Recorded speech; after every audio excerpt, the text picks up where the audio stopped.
Morning guys, only just morning actually. I'm running a little bit late. I'm actually meeting up with Mark today, who is a detailer by trade and he's also the admin of UK Honda Group. I'm meeting up with him because he's going to show me how to use the polisher because I still haven't used it yet. He's got a big professional one, so you're going to see from a perspective of a professional and from the perspective of a complete novice. So let's go meet him. Right guys, we're at Mark's now. We've just been looking around the car and assessing what we're going to be doing with it. There's loads of things about I didn't even know about. Like if you come around here, I don't know if you can see it, you can see the line there where it finishes. From here this way, the car had actually been painted. I didn't have a clue what that was. I didn't know that's what that was, because that's where the lacquer like overspray is onto the rest of the panel. I did not have a clue about that. You could tell obviously that he does it professionally and he can spot all these things. There's some scratches that may be quite deep for my dual action polisher to get out. He does have a rotary polisher that's going to generate more heat, so I didn't got one of those because I didn't want to risk not doing it properly and damaging the car. But we'll try with mine first, and then if that doesn't get it out, we'll move on to that. But this needs to go.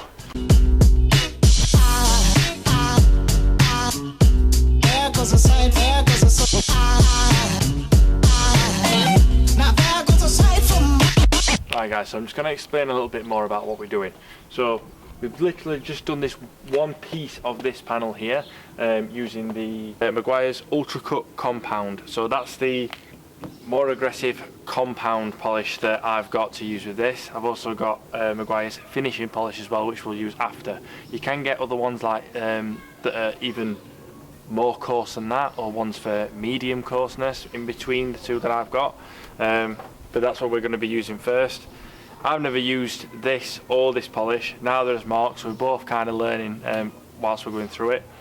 All we applied is, well, all Mark applied was about 5 or 6 or so pea-sized dots. That's pretty much it. That's all you're going to need. You're better using a smaller amount, and instead of overcoating it, and then one, you're using all your products quickly, and two, you're going to be lathering it on.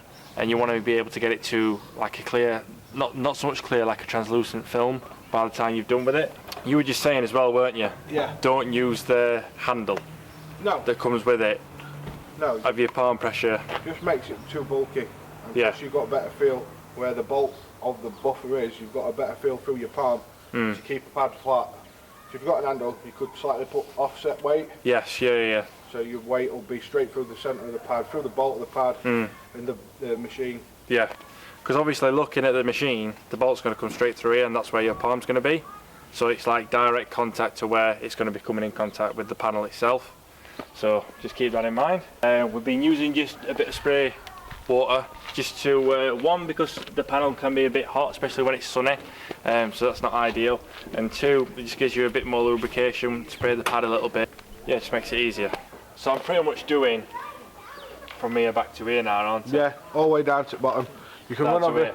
Yeah, just go down. Okay. Go down as far as you can. I'm going to have a go on my own. Mark's going to be on hand in case I do something dangerous. And then we'll see how it works out. You were just saying as well, between stages, it's good to clean the panel off. It's basically what it is once you've gone to, say if you're going to a different grade of polish, you've got the oils and everything left behind and residue from the polish you've used before, and you're going back onto that with a new polish. So if you clean the panel off between, you know you've got fresh paint again ready for you to apply the next lot.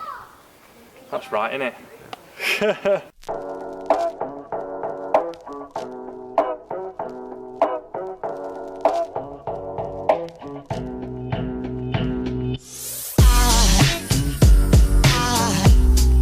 Aside from my soul.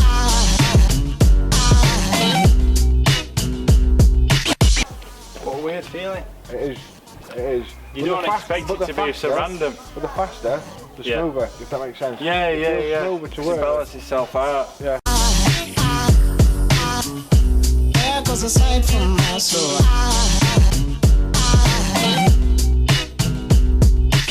Brilliant. But to be fair though, that's not overly bad. Cool. For the first time, you know, it's not something that comes naturally. Yeah. Well, you sold in. See, first thing that pops in my head holding something like that is like a cutting disc. Obviously that just spins.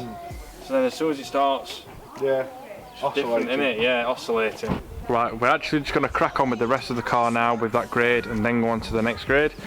What we've done is I've just masked around this simply because the polish can get onto it and we don't want it to do any damage or discolouring or anything like that. So we've just masked around it. You can mask all your trims, especially if they have been looked after. Mask around all your plastic trim and everything like that. Mine are shoddy, so I'm not going to go through the extent of doing that. But these are fresh, so I'm just going to try and keep these as fresh as possible. But we're just going to do the rest of the car. Mark's going to use his rotary polisher as well, just to get the really stubborn bits, and then we'll go on to the finishing grade.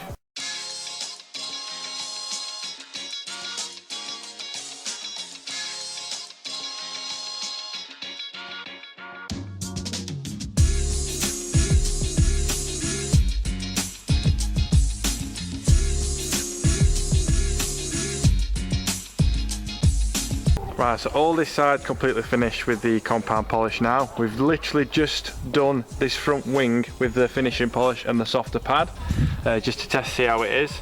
So this is pretty much what we're going to be finishing like, but if you're looking at that compared to the bonnet and the amount of swirls and everything that's on there, I mean even the colours come out loads better. So we'll finish the rest of that side off, switch the car around because you're probably better trying to keep the car in the shade because then there's less heat to it when you're adding all your polish and everything like that. The front, the back, roof, and we're done. And we'll apply the wax. This will all be slow-mo with music anyway, so don't worry.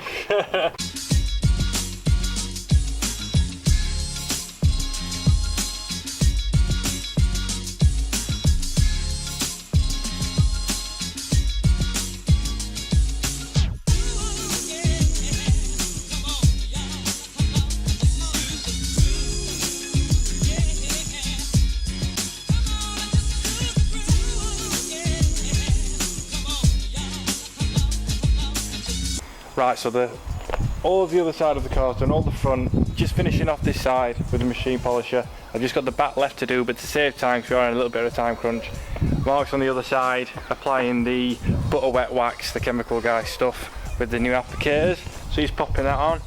The good thing about this one, I didn't notice before, is that you've got to, well, you can do the whole car all together and then wipe it all off straight after, saves time, and it lasts a bit longer on it as well.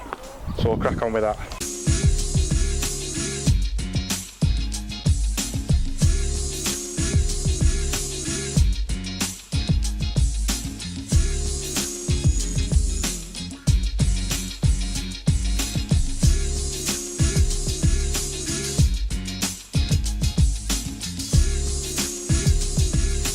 Right guys, so the car is done now, all the paintwork's done up to scratch, well, no pun intended. There's still some like micro scratches here and there, but that's something where I can spend more time on single panels and try and get them a lot better, but it is loads better than it were, loads better, a lot redder, better with the grill red as well. You'll find with these, all the panels are different reds after a certain amount of time, but yeah, I'm loads happier with that. I just want to say a big thanks to Mark. Mark is also MB Detailing. I can't recommend him enough.